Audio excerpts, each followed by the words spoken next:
Welcome to everyone. Here, I'm Andy Guerin. With me here we have Fraser Allison and Martin Gibbs from the University of Melbourne. They will tell you a little bit about themselves. And we have Nick Guerin. That's me. Yeah. Thank you for saying the name quite right. Wow. Congratulations. Who's a creative director from Thunder Lotus Games, who are the makers of Spiritfarer that you're watching at the moment on the right. And that will be playing for us as we go through this session. Gentlemen, perhaps you'd like to introduce yourselves, tell us a little bit more about what you do. Start with Martin. Hi there, Martin Gibbs from the University of Melbourne, as Andy said. Thank you for inviting us to talk today. I'm professor in human-computer interaction as I said, at the University of Melbourne. We do a bunch of research. We've been looking at in and around issues associated with death and the disposal or treatment of bodies at the University of Melbourne for about 10 years now. An earlier project we did was looking at death and digital media, how digital media has been figuring in death practices this century, I guess, in the last 20 years. And part of that was looking at how death is represented in games and how games are used to talk about issues surrounding death. Fantastic. Thanks, Martin. And Fraser, Hi. how about yourself? Do you have anything to add to that?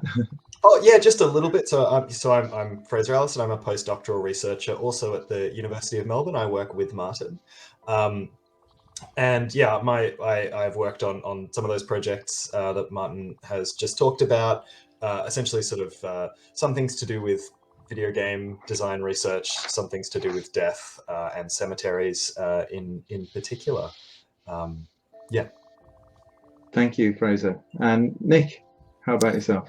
Yeah, so firstly, I'm very happy to be here, and thank you guys for having me. I'm Nick Guerin, as I said. I'm saying this in English. When you say that in French, probably I'm Nick Guerin. Nicolas Guerin is my name, and I'm a creative director at Thunder Lotus, and I was creative director, lead designer, and lead writer on Spiritfarer that you're seeing today. And Spiritfarer was out in the end of summer last year, in August 2020. We were shipping the game at the first third of the pandemic. I don't know if there are thirds or quarters. I don't know how to divide that time period in our on Earth, but and we were really happy with how the game was received. We were fortunate enough to receive more than 15 nominations for Spiritfarer, including best writing at the both Nebula and Hugo Award. And the game has been pretty well received by the public so far, and we're extremely happy with it. And we're also extremely happy with the conversation it sparked, in some gamer circles. So yeah. Fantastic, thank you. So maybe we can kick off, Nick, as we're watching the game. Can you just give us a brief, for people that don't know, give us a brief overview of what the game is about? Absolutely. Well, Spiritfarer is a cozy management game about dying. Sorry, it's a pitch I've been giving earlier, and it's always towards the end that you tend to forget what you've been saying all the time. But yeah, Spiritfarer is a cozy management game about dying, and in which you play Stella, which is she's a ferrymaster to the deceased, and we call that in the game Spiritfarer. Basically, that's the name that activity has in the game. So to play Spiritfarer, you have to build a boat to explore the world. Then befriend and care for spirits before finally releasing them into the afterlife. The game, at its core, is what we could call a farm simulation. So in which you have to farm, mine, fish, harvest, cook, and craft your way across mystical seas, basically in Spiritfarer's world. The point of the game is really to have the contrast between relaxing, cozy gameplay and deeper subject matter that will have the players encounter death and dying and end of lives as they're going through that metaphorical journey, basically. It was out on PC and consoles again last year, so you can find the game almost on every format as long as you have something connected to the wonderful video games industry world. Great. So it's an unusual concept for a game. I've been a gamer my whole life. I haven't played anything quite like this. I guess why? What brought that about? Because it's a really unusual take Yeah, for a game developer. well, thank you. I guess it's a testament to what we try to achieve by saying it's an unusual concept. And the company I'm in, Thunder Lotus, is a small company. The game was made with a team of around 15 people, which is by definition an indie studio team. And for us, the most important aspect of what we do is to try things that are different from others. The indie space in the video games industry cannot really compete with massive, what we call AAA games, and AAA being games that have more than many $100 million US in budget, trying to aim at an audience of around between, I don't know, 8 to 15 million players. So we can take more risk. We can have a more artistic approach to how we make games. And the idea of Spiritfarer was first conceived by having two contrasted ideas put together. The first one was the myth of Guerin from the Greek mythology, so the psychopomp entity, basically rowing the dead on the river Styx to the Greek underworld, the Greek Hades.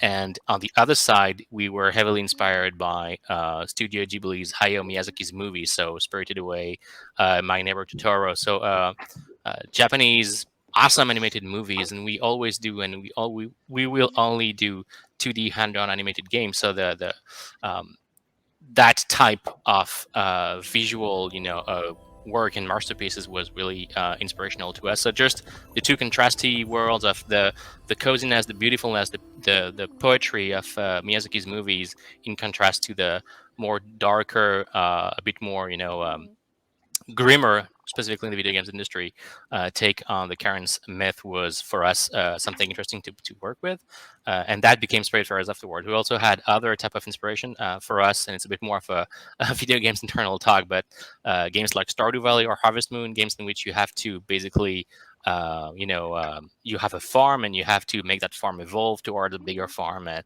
you plant crops, and there is an unwinding, relaxing component to these types of games in which you don't have no stress, no real challenge, no pressure, which was for us a very good way to apply Spiritfarer's metaphor, because that's what a game is. It's a metaphor. Hmm. So yeah. So, and as you can see right now, sorry, I was just, it's going to be hard to not comment what you see on screen. Sure. But yeah, this is actually one of the first spirits you meet, Gwen. She is what we call a deer spirit. She's not exactly a deer. One of the first misconceptions people at first had about the game is that it felt like you're playing a little girl talking with animals, and that's what it actually is on screen. But those aren't animals. Those are spirits of actual humans. Those are actual real persons. Those persons, they will be telling about their lives, their final journeys, because they will have a certain amount of time before they have to pass on to the next world. And in Spiritfarer, we didn't want to actually, we didn't have no, I'd say, message, about the afterlife or anything to us. It was a metaphor for death, anyways. And Stella is accompanying those spirits, those people, towards their final journey, helping them out by accomplishing several, management tasks to again help them accomplish their last dying wishes. I said that these aren't really dying wishes. They're more of a final journey. Anyway, so yeah, Gwen is the first spirit you meet, and she used to be Stella's best friend in life. So it's an interesting game for us to have come across this. So Martin and I, as we said, we've kind of been studying death and studying games and studying the two together, and we've kind of been thinking around the fact that video games are obsessed with death, but often in a kind of fairly unserious way. And we were sort of having some thoughts about this, and colleagues of ours said, "Oh, you've got to try Spiritfarer. It's really kind of, they got really into it. Big recommendation." And then having kind of tried out the game, there's an interesting connection with what we were looking at about the history of kind of games in a broad sweeping sense, because we had prior to encountering or playing Spiritfarer, we'd been thinking about the origins of games going back as a medium before video games, before kind of the digital world. How has death factored into games? And one of the very first games in history that anyone knows anything about is called Senet, and it's from about 2000 BCE in ancient Egypt. There have been kind of versions of this game that have adapted over time, but it's about that old. And it is a game about the passage. It's a board game. You know, it's you can sort of see, you can recognize it as kind of a proto chess looking thing, but it is about the passage to the underworld, and sort of that idea of kind of spirits traveling between this realm and the next. And so in an interesting way, Spiritfarer is kind of in some ways a break from what you see in most video games, where there's death happening everywhere, and it's kind of just a failure state. But it's also connecting to the longest tradition that games have in a certain sense, thematically. That's fascinating because it's that's true. I even forgot about that. I was fortunate enough to work on before joining Thunderlotus. I was at Ubisoft Montreal. We're based in Montreal, Thunderlotus, and one of the last games I shipped was Assassin's Creed Origin, based in ancient Egypt, and I used the game in one of the components of the game, the Senate. And I completely forgot about it. That's right. It's actually extremely true. And you're the one, making me remember of that cool factoid about the fact that the actual very first board game on the history of humankind is actually about passing and dying. It's really fascinating. It's true. Yeah. So it's a rich territory, obviously. I mean, I might say at this point that for those who are maybe only more peripherally aware of video games of the current day and what goes on in them, in one sense, video games are obsessed with death. It not only is a presence in most games that you can play, it happens constantly, and it's trivial in a way. It's the thing that is always funny to me as I kind of look into this area is that video games are a medium that needs a special term to describe when death is permanent. And so in video games, you say permadeath when you're talking about a character, or perhaps your character in the game dying and not coming back. Because if you don't say permadeath, the assumption, apart from sort of story death, but in the game itself, is that it's always reversible, and it's really just a marker of the fact that you have attempted to do something, you've attempted to cross the pit or defeat the monster or whatever it is that your task is in the game, and you've failed at that, and it's sort of a thing that resets you back to the start. I mean, reincarnation in games would be a rich kind of area to think about.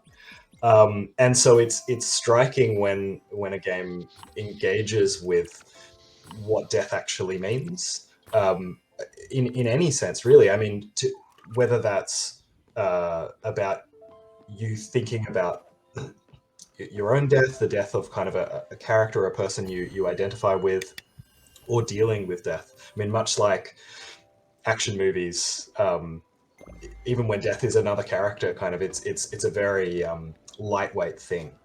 Typically in games, it sort of passes you by. So games like Spiritfarer are sort of an interesting distinction that really kind of engage with this topic that for a lot of people they spend their lives trying to avoid thinking about. And so the fact that it's presented in this way that's very appealing and engaging and calming is, I think that says something. Absolutely, yeah. No, sorry, go ahead. No, maybe you're going to comment on this, but I wonder what kind of feedback you've been getting about the game because it's so different. Are people commenting? Is it affecting how they think about death and dying?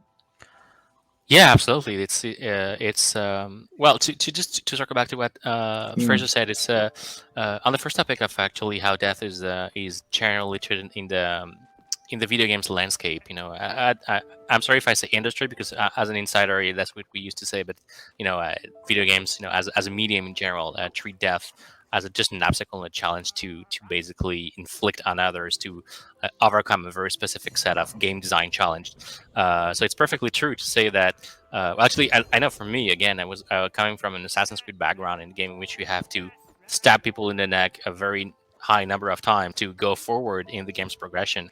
I guess it was a very cathartic experience. I don't know if it's cathartic, but more of a different way for me to talk and to have a game design perspective by actually really speaking and talking about death, and really considering what death actually means. Everything you said is absolutely true. And then, yeah, to go back to what you said, Andy, we received tons of emails and reaction in that regard. Actually, I never could have anticipated how much the people playing the game would see that as a personal experience. Maybe it was because of the pandemic context. I don't know if it would have been different if we were not having a global pandemic. Actually, global pandemic is it's a repeating the word all the time. But yeah, it's the pandemic. So yeah, we had tons of people just mentioning the fact that the process of grieving was helped for them by playing Spiritfarer, and it took us a bit by surprise because we never went into making that game with the idea of basically sending a message. To us, game design is generally just a tool to experiment with concept. The idea of interacting with the system helps you understand a concept in a bit of a different way than, say, a movie, a book, or a TV series in which you are a message is on screen and you receive it. You might interpret it, but there is no real experience of it. Whereas in game design and games, that's what you do. You want to play around with things, and as a player, it's up to you and your own agency within that system to basically explore what it means to be in contact with people who are dying, and then you can basically decide to accompany that in a specific way or in another way. So yeah, it was absolutely surprising the amount of messages we received. We even received a letter with actual pain and pepper, which is yeah, something that still exists. But yeah, beyond that, of course, emails, reviews. Video games are a very nice medium for people to express themselves about the game they're playing, and also kudos to our community. The video games industry is again having some issues with some elements of the larger community of gamers, whereas people drawn to Spiritfarer were basically awesome people almost all the time, and it was really heartwarming to see that many people reacting, emotionally connecting with the game that much. From memory, some the most moving and touching communications we received were about people in the healthcare, having healthcare jobs, basically people, so caregivers, nurses, doctors, telling us how the game rekindled their love for their job, and it was absolutely awesome. Again, it's something that as a video game maker, you have generally a hard time, wrapping your mind around the fact that what you do is just pure entertainment. Yes, there is some large sums involved. There is money involved. It's an industry again. Many companies are large corporations, and that thing you do is more sometimes perceived as an insider as something which is a bit meaningless. Whereas for Spiritfarer, we never had that feeling. We had a feeling that we did something that was culturally interesting and people connected with it to a higher level than that we could have expected. So it was absolutely awesome to have these reactions. And that does connect to something that we've seen in the broader research on video games and how people kind of play games generally, that there's a whole vein of study on people using gameplay as a way to cope with stresses, with difficult times, sometimes with grief, or whether it's the loss of a person or loss of a job. There is something about the way in which games give you something to engage with, to have a sense of agency over a kind of a relatively predictable and manageable landscape that's quite absorbing, that many people feel to be sort of therapeutic as a practice. I mean, in a way, it's sort of an extension of worry beads. Yeah, that just having something to do can help you to kind of process a little bit at times. But I think the fact that you could, when you're having difficult times, you might want to sit on the couch and watch TV. There are a lot of different things people might do, but I find it particularly interesting and kind of reflected in that research that this experience of kind of having agency over something really seems to help people a lot of the time. And the fact that in this case you've got a game where you have agency over the sort of the experience of death, or how you think about it, or how you might approach it, it kind of gives you some frameworks to think about that. I can certainly see that being beneficial to people who are already having to grapple with those things. Right. Yeah, no, I can totally see that. And to go back to again to what you said and to bounce back on the concept, we um, one of the most also frequent actual answers or reactions we had to the game was the fact that we shipped in August last year, and the pandemic was really raging in many countries, and specifically here in North America, in Canada, and in the US. And one of the key component of the pandemic was that when you had a relative who passed away of the COVID-19, you couldn't actually see the person. So there was no funeral and last moments of a patient were basically online, remote, or sometimes unseen. So the grieving process, which is generally associated with the act of being actually there and having some form of physical connection to the moment, was gone. And even if it's a far cry from having an actual real physical connection with someone or a situation, the actual fact that you could play around with the character and interact with people on your own volition probably emulated a bit that idea. So we had people just telling us, yes, because I couldn't actually be there for the funeral of my grandfather, Spiritfarer helped me a bit.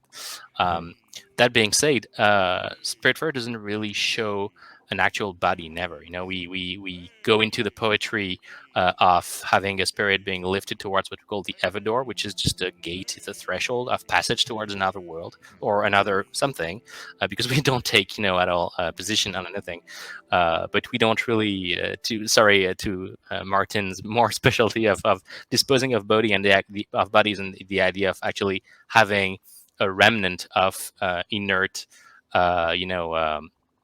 someone is not there in Spiritfarer. So it's a bit that that last element is not really present in the game, though. Well, and that's, I suppose that connects to something that Martin and I have been thinking about, which is we've, as I said, started to think and write about how have games engaged with death, and we have the sense that there is a sort of an emerging small group of games that are in some sense reflecting the kind of the death positivity idea and movement, whether that's explicit or kind of implicit, engaging with sort of death constructively. But when you look within that kind of group, Spiritfarer is a great example.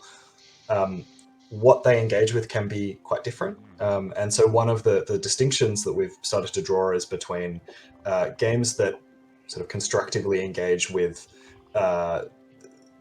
loss and facing mortality and the sort of grief and those sorts of emotional, spiritual, those aspects of it, and then games that engage with bodies, with death care practices, which may or may not have a similar kind of emotional tone to them. So Mortician's Tale, which I believe is on display, that's sort of a great example of the other side of this coin, where it's about a game about the process of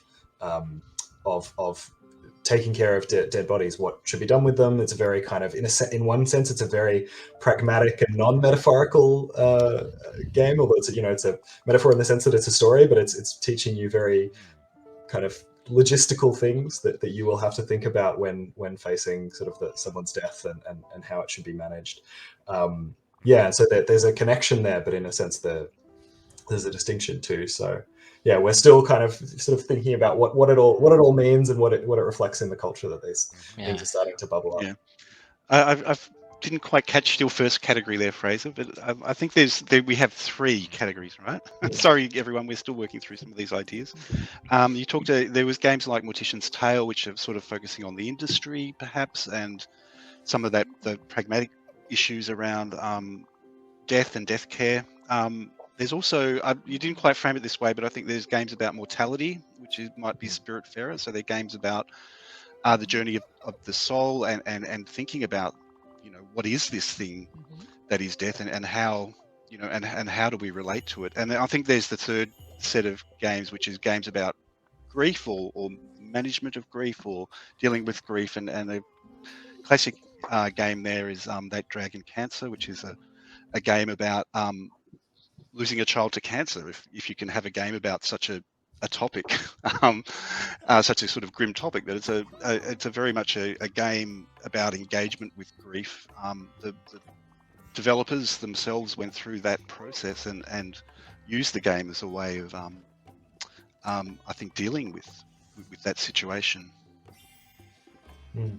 Yeah, absolutely. Yeah, no, it's and maybe it's a bit of a different subject, but we talked when we were preparing that segment about memorials in game, and I know Martin, you worked a lot on this, and to us also, like, maybe the actual real grieving component was in large part our own process as a team, as developers, and to me it always felt like Spiritfarer was kind of a memorial. As we were making the game, my own beloved grandmother was dying. She was 97 by the time, so she was really old, and she was extremely important in my own life. My daughter is named after her, and I remember during the game's development, being there for her final moments. She lived in Nice in southern France, and I'm in Montreal, so it was a bit of a complex moment to actually go there and be there at the right time. But still, having to see her passing away was a terrible process and a terrible feeling, of course, because that's what it is. And it felt important for us to also have our own stories in the game. Many of the characters that you see on screen right now, this is Elise, and Elise is announced as Bruce and Mickey, but Elise is inspired by one of her beloved artists' grandmother, and many of the characters, they do have parts of them which are inspired by our own relatives, friends, who actually had an impact in our own lives. And the death positivity you mentioned, Fraser, comes from that very simple, if there were a message in Spiritfarer, that it would be the only one who actually say, which is, how can we actually think about death in a bit more positive way, rather than actual positive, but a bit more positive way. And to us, it felt like the concept of continuity was really important.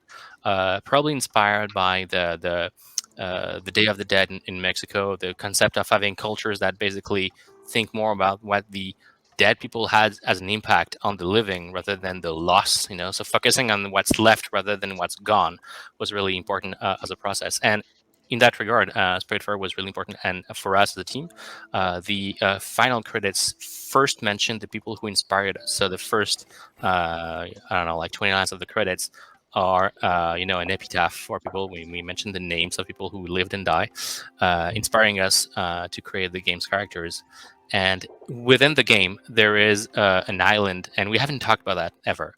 There is an island that has been made by one of our team members who had an unborn child passing away during the game's process. The child died at 8.5 months of pregnancy, so it's a very tough time as a parent to actually having to endure this. And we created in the game a tiny memorial with her, and there is something that looks like a tombstone. It's not exactly a tombstone, but it's more of a little memorial, and it's within the game, and we haven't told that to anyone. It's just there, as an actual virtual. For us, it's real. It's real. I don't know if it's more real because we're video game developers, but it's as a memorial to her in the game. So yeah, it's the action of trying of grieving, I guess, was truer for us as developers than it might have been for players playing the game. Wow, that's amazing. I as a long time player of World of Warcraft, I know that within that game there were a lot of virtual marriages of real people in the real world, but having a marriage ceremony within the game. And also there are memorials. And I think, Martin, this is something that you've researched quite a lot, isn't it? Do you want to tell us a little more about that? Or yeah, and that was one of the things that got us kind of interested in this intersection between games and death. In beyond that, the trivial sense that death is always in most games, as Fraser indicated before, was around certainly in World of Warcraft and other games, was discovering that the game developers and designers were placing memorials and so forth within games.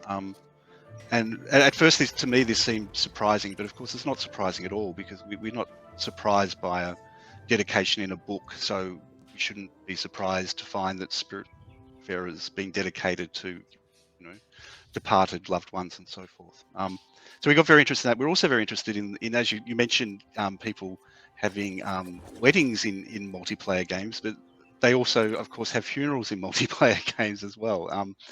I find it very interesting that as soon as you get a sense of community together, and this could be a random selection of people from all around the world who happen to be on the same World of Warcraft server and start playing together and start hanging out together, a few nights a week, that obviously people build relationships, and if someone in one of those relationships passes away, then everyone else still needs to deal with it. They still have feelings and experience grief and so forth, even though they may have only met someone through the medium of a particular video game. And so this we found particularly fascinating, and a very strong sign that online communities that you find in multiplayer games are real communities, in that sense that they have meaning, they have meaningful relationships, and they experience loss when members depart. And earlier, Nick, you mentioned Animal Crossing as one of the kind of the inspirations, or the sort of inspirations informing Spiritfarer, which was a game that it was enormous during the pandemic. It became many people's comfort game. For those who don't know it, it's essentially a gardening game in a manner of speaking. You sort of have an island, I believe it is. Haven't played it myself, I admit. And there are a few little characters, and in contrast to many games where you're rushing around and defeating monsters or solving puzzles or so forth, what you do in that game is planting trees, growing your garden, designing your house. It's very kind of domestic. And cultivating a space. It's sort of a tend and befriend game. So you can see how the pandemic context may have really helped to supercharge the popularity of that last year in particular. A lot of people locked inside, maybe facing a bit of a lack of greenery, so they could at least have sort of virtual gardens and so forth. But something that we observed in that, and which actually some students of ours at the University of Melbourne had looked into, is the phenomenon of people, as part of their garden or their space, making a memorial space. So either making a little private graveyard, perhaps making a shrine for someone that they loved, a family member. In some cases, that may have been the situation which we've already talked about, of people not being able to have that contact during the kind of the pandemic lockdown with someone who might have recently passed away, and this is a way to engage with that and to sort of have that kind of daily contact, to have that presence of the person there. And it's interesting because that is a sort of a halfway in between point. Animal Crossing is an interestingly multiplayer game. It's not one of these spaces where thousands of people are congregating together and having giant kind of forums of interaction, a big shared online space. But it's also not a single player thing. It's a game where you can have your own little space, and you can invite people over, and you can kind of have limited amounts of online kind of multiplayer sharing, but it's also got a big community around it. So a lot of the way that those private graveyards or private shrines ended up reaching people's attention, is that someone would make this space and then kind of show it off for other people to see and to be inspired by and to kind of reflect on.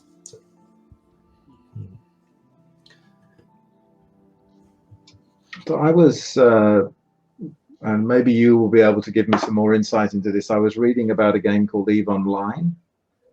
Has that come to your attention? And there was something again there to do with a cemetery, I believe, that was built by players, but I wasn't clear whether that was for in-game deaths or real life deaths, or maybe a combination of the two. Do you have any insight into that? Martin, this one's for you, I think. Yeah, I do. We have done a lot of work with our colleague Marcus Carter on EVE Online, in particular because EVE Online has a particularly big, I suppose, community that are all within the same game space. You know, in that numbering in the hundreds of thousands at times. Again, we're very fascinated by the way in which people, you know, celebrate the dead within that game, both through having, you know, massive kind of wakes. I guess they're like, you know, they'll have big parties, what they call roams, where they'll all you know, grab their maybe not their most expensive spaceships, but they'll grab expensive spaceships with the intent of, as a dedication to the person who's passed away, blow up as much stuff as they can. And all these things actually have real money value as well as game money value. So, you know, the idea of going and blowing up $100,000 worth of spaceships as a dedication to a clanmate who's passed away is the sort of thing that can happen in EVE Online. But as to the cemetery, yes, there've been a number of, just because of the way the game's developed or designed, I should say, players can create fixed assets, I guess, in the game, and I believe that one thing a group of players has done is created a graveyard for the deceased, I guess, for in the game. But I don't know too much detail about it, to be honest, about that particular case, and whether or not how it fits within that game's community and what they and how it's being used. Right. I do know it has been challenged by other players and you know, partially destroyed and all that sort of thing. That's part of EVE as well.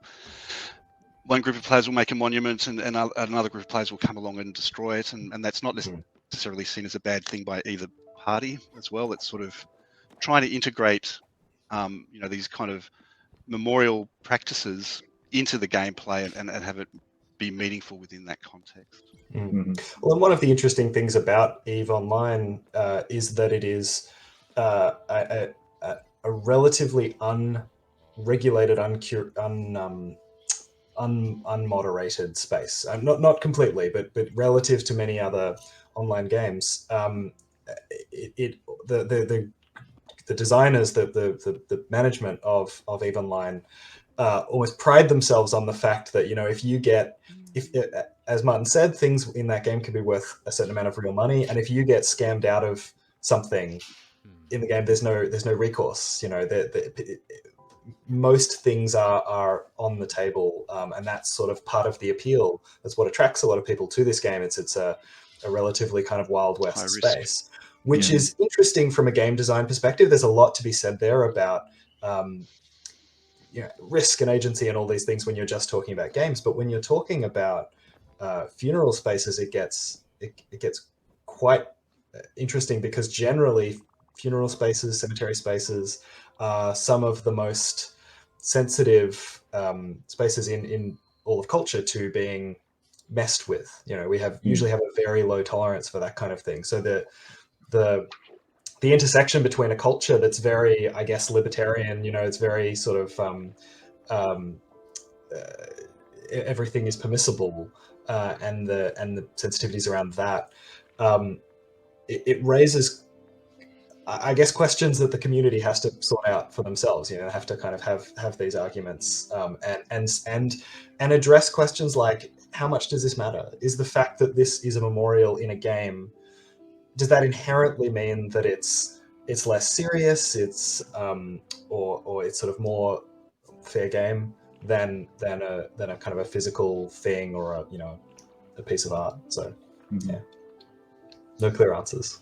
Yeah, and bringing that into the sort of back into the world, there's been a little bit of controversy. I hear about, is it Pokemon Go, and being able to play that in real cemeteries. So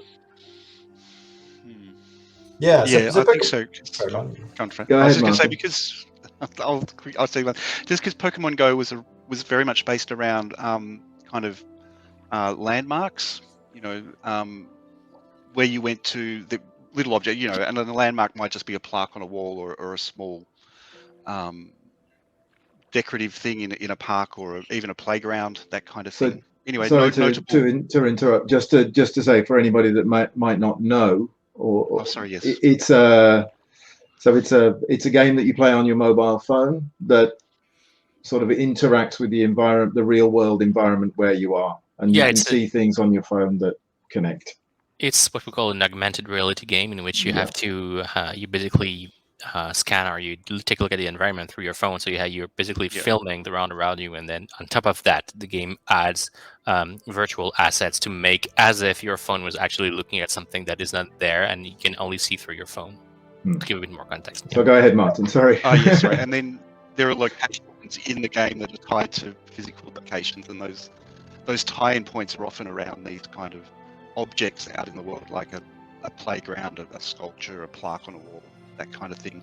And of course, the where you find lots of landmarks and permanent kind of structures like that are cemeteries and graveyards and so forth. So a lot of the Pokestops, as they were called, the Pokestops, the places where you went to play the game, were often in these kinds of sensitive places. And you were going to. Oh, I missed a little bit of that, man. But I think you were throwing to me. I was just handing over to you because you wanted to say. Yeah, and I mean, you've covered most of it, but some people may have seen there was a controversy. It made newspapers, media, when Pokemon Go was at the height of its popularity, that people were playing games in the cemetery space or in spaces like that. They'd go in and they'd sort of be on their phones, and people had realized that what was happening in a cemetery space wasn't the proper kind of behavior, and it was often seen as disrespectful. There were some cemeteries that put up signs saying, no Pokemon Go players allowed in this cemetery. Eventually, the Pokestops, I think, were all taken out. I think they went through and made that change. But there was at least one case that we've come across of a young man who had died and was buried, and just by coincidence, his gravesite, or this kind of area just around his grave, had been made into a Pokestop, and so people were visiting. And his family put up a sign saying, "Yeah, you're welcome to do that here," because he was a huge fan. He was a huge fan of Pokemon. That was, he loved it. He may have even liked that game. I can't recall. And so it was a very fitting tribute in that individual case that someone might come and kind of continue that practice that he loved so much. And so there was a real kind of difference between, I guess, who makes the rules about this stuff and who decides what's appropriate. So I think it will be interesting to see what you think about what death positivity might mean then for game design going forward. It seems to me that Spiritfarer is a really great example. But does that, Nick, have you had any further thoughts on that? What might come next, or Fraser and Martin? How could death positivity connect then with game design in the future? Right. So it's hard to say specifically about death positivity, but what I can completely, what I totally believe though, is that there's I don't know if it's a trend, but if it is, it's a good trend in my opinion. But video games world is rhythmed by specific events, and one of those events is fairly well known to gamers around the world, which is E3, happening in Los Angeles in around June-ish, and it's always been a massive show in which new games were unveiled, in which trailer were there, and now on the margin of E3, there's another type of event, and many of those events, and specifically because of the pandemic, were online. So you have like virtual events being held by either first-party developers, so Sony, PlayStation, Nintendo, or big players like Valve or Steam or PC type of gaming. And this year, so basically, in 2021, the in my opinion most interesting show was it's called the Wholesome Direct, and it's a type of event which is again virtually held, in which many games are being showcased and announced, and players are basically expecting those moments to know what's going on in the industry, the games they will expect and want to buy. And it's getting better and better every year. And this year, the Wholesome Direct was extremely interesting. You had tons of games, tackling either mature subject matter or in general being a bit more friendly, open, kind.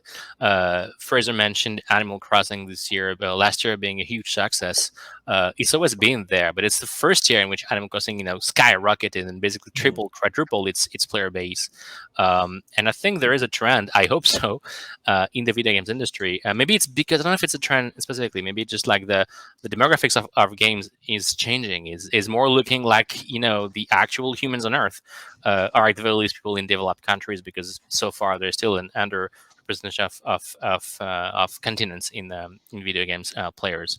But still, yeah, there is a trend of people trying to find experiences that are not either violent, or in which death is completely meaningless, or in which everything you do is the action of destruction, which has been kind of a staple of the video games world for a long time. Unfortunately, I may say, and for an older audience, as people are maturing with the medium, or even new players coming in, maybe it's me getting older and having the actual hope that the newer generation is not as violent as the generation that preceded them. But it's definitely something. Now about death positivity, I don't really know per se.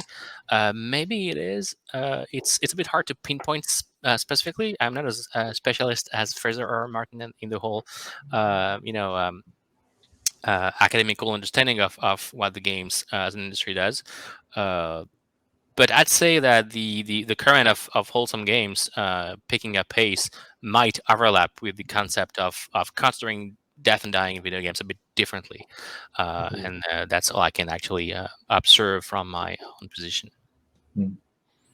I think the really big story to me about game development is that depending on where you look, it's getting more and more, at one end, more and more big budget, huge production values, thousands of people involved in making games like Assassin's Creed, right? Like these sort of things that most people have heard of, that most people have played, that you'll kind of see advertised. They're becoming just such enormous productions that it's very difficult to take a risk financially.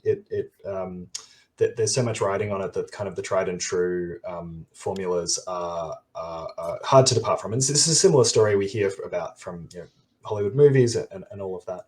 At the same time, the tools for anyone to make a game on their own, or with a small group of people, possibly without coding knowledge, just the barrier to entry is getting lower and lower as well. There's a proliferation of different tools you can use, some available for free or very affordable, which then opens up this opposite space for people to make short little low budget things. They might not compete in the same space, but that lets 1,000 flowers bloom, and that I think I see that kind of being tied to this rise of the wholesome games kind of movement. It's a lot of people making things that are meaningful for them. And so if you look in the right place, for example, there's a website called itch.io where many people upload games that they've made, or that a handful of people have made, that are often very short, very small. They might have very poor graphics, but they're meaningful artistic little things. They might be student projects even.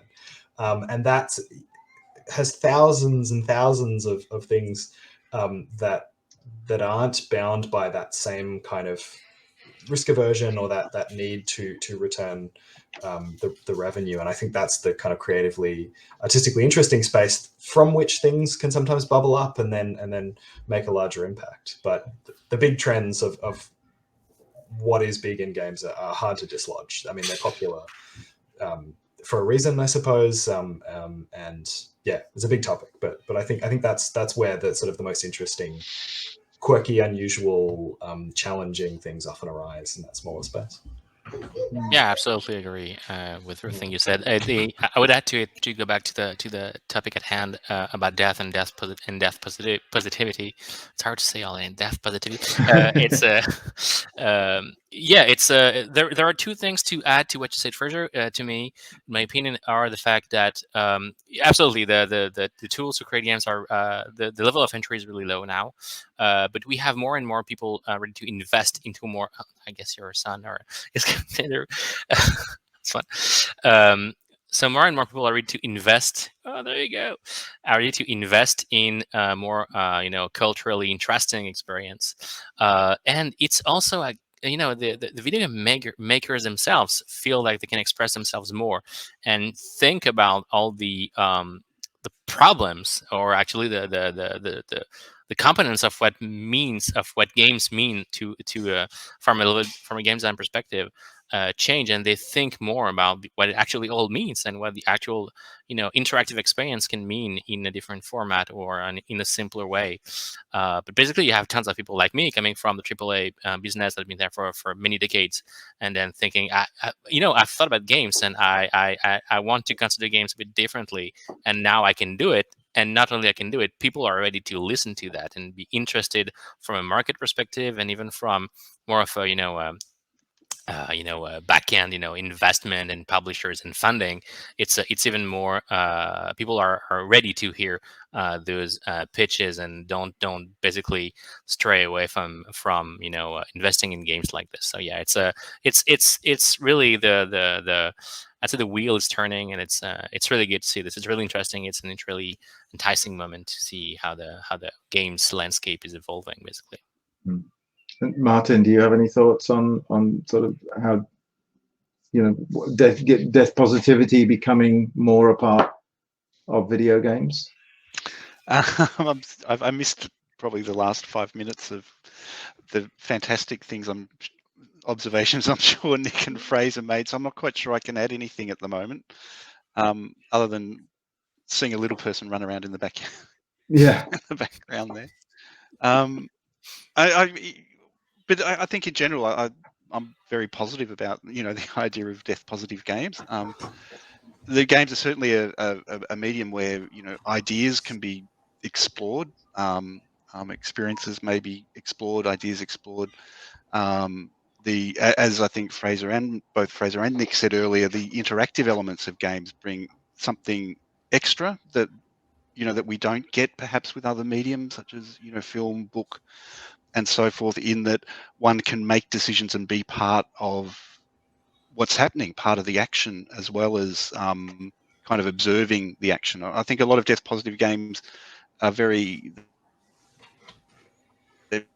I'm not going to say they're necessarily narrative based, but they rely strongly on the narrative elements of the game. So I'll be curious to see if somehow people can do the mechanics, like the kind of the actions, the cause and effect that happens in games, how that might be incorporated into some sort of death positive message, but or death positive framework. But I'm not quite sure how that would happen. But I'm hoping to see something interesting. I got a question actually for you guys. Yeah, sorry, but it's it's actually a reasoning I was having during the development of Spiritfarer. But one of the key components for us in terms of how we articulated what the game is the fact that we felt like death and dying was kind of a taboo in a Western civilization. The more and more people lost, I'm going to say that in a negative way, lost contact with more spiritual aspect of their life. So being less religious, being less involved in some form of community effort, meant that the idea of death and dying was kind of obfuscated from the visible discourse on either a public side or entertainment side. And it felt to us that it was part of the anxiety, of course, that stemmed from the concept of dying, because you were not at all accustomed to it. You were not really used to the idea because you do not want to speak about it. this event is something very interesting because it tries to reverse that idea and to actually comprehend this concept by saying, how can we actually talk about death? It is absolutely important. It's part of our lives. We have to deal with it. We will all have to deal with it. And the entertainment industry, I'm saying this knowing that I know it's not corporate thing, but the in general, I feel like the entertainment is not exactly trying to show death all the time, or in a very weird way. So it felt to us that just the idea of talking about it in a different way, of talking just talking about it, just talking about death, was at the very least something, a very small stone towards the acknowledgement and being used to the idea of, yes, we will perish, and we have to think about it at some point. We have to make sure of it. I'm not saying that we have to be, like Musashi and have a Bushido idea if we will die, and we sure will die, and we have to articulate our lives around dying all the time. But yes, games have their role to play in the cultural landscape now, and I believe it's kind of our duty as developers to think more carefully, more seriously, more consider that topic as something important that we should address. So my question is, do you feel like the loss of spirituality and the conception around death is part of the of where we are now in Australia, in France, in Canada, in the UK, in the Western world, if I may say so? Yeah, I guess the first thing I'd say to that is something that we've found studying kind of death and disposition in general is that as a first pass, death is a taboo. I think that's kind of, there is something to that. It's certainly not something that people often want to bring up. It's but there is an audience for positive messages about death. That whenever something comes along where there's a new way to have your body help the environment after you die, or you bury me among the mushrooms and all these sorts of things, it does get a fair bit of attention. And I think there is kind of that, there's a positive response to positive kind of offers where it's like, here is a way that you can think about this thing that at some level you have to think about, or at least try and make peace with, that doesn't have to be the kind of the way of thinking about it that focuses on the loss and the kind of the negativity. I mean, like you said earlier, Nick, focusing on what continues and what continue to do rather than letting go. Yeah, I don't know. Any other thoughts on? Yeah. No, yeah, it's interesting also as well. Going back to what Martin said during less than an hour, but it's it always felt to me like having memorials in games where a space where people like me, like geeks and nerds, and it's completely pejorative. I don't want it to be that derivative term, but people who are heavily invested into fantasy stories or fantasy worlds, or like being immersed in video games. It was a space that made sense for us because those people didn't really spend their time going physically to a cemetery and paying tribute to their ancestors there, and so it felt like a natural space where they could actually have some form of evolved spirituality, or a way to actually connect with death in a manner that mattered to them, because then the world they were living in was this, and not a traditional way of saying I have a physical space, and in the physical space there is a yard, and in that yard we actually bury people, and then we need to go there to actually think about death in general. So I don't know if it's a question, actually. Maybe it's more of an observation. I think it's the right question. I don't know the answer. It's up for grabs for sure. It's yeah, I think that's kind of as much as I I don't know if you've got a more informative answer than that, Martin, but like that's the thing that I think it is true what you're saying, that for many people, what maybe used to be the tradition from perhaps a religious background or just a cultural kind of background that may have moved away, more and more people are not rooted to one place, where many generations of family and extended family are all together, and a lot of death care, death rituals are kind of oriented around that. And it's still true for most people in the world, but there is sort of increasingly a thing where people are in a different context, and I think we're figuring it out. And I think as sort of Martin's research has looked at, we incorporate kind of various kinds of digital technologies and media into those new practices, and that often ruffles some feathers. But yeah, I would love to be able to look back at this from 50 years or 100 years from now and see how it all went. Yeah. That's great. I'm aware that we do need to wrap up shortly, but we did have a question, Yes. which I don't know whether you saw. Yeah, Whether we I have have. a response to that. Yeah, to go back to the question of Benjamin was about what do you make of a lot of folks who are playing Nintendo or simple video games? Death came and went like nothing. To me, it's really simple. It's because it's not really death. It's from a game design perspective, it's just a failure management. That's something you have to integrate into how you actually game design a system, which is how do you actually create a challenge in which you have to do two things: fail or succeed. That's the only two options of a challenge, right? And very simply, what the first games made, and not the first game is still pretty, common in video games right now, is that the failure management is basically dying. So you fail, you die. That's simple as that. You can think of I guess the classical meme right now in the gaming is more like Demon Soul, Dark Soul type of dying, where you have like a camera hovering around your body and you die in red letter in front of the screen. But yeah, it's not really dying actually. It's really just failing, and that's something that says about the fact that we don't really think about death. Yeah. Okay. Thank you. That's great. Well, I guess we're about at time. I want to thank you all very much for being here. It was a fascinating conversation. I will continue to play Spiritfarer. I found it to be very different experience from the gaming that I would normally do. Very calming, fun rather than tense, which is a lovely, relief, but also moving. Being a carer within the game is surprisingly satisfying. So I've absolutely loved it and will continue to play that. Thank you all very much for being here. Thank you for your time. Fascinating discussion. Yeah. Thank you. This was great fun. Thank you very much. Yeah, absolutely. I definitely recommend it to everybody. Thanks all. Thank you.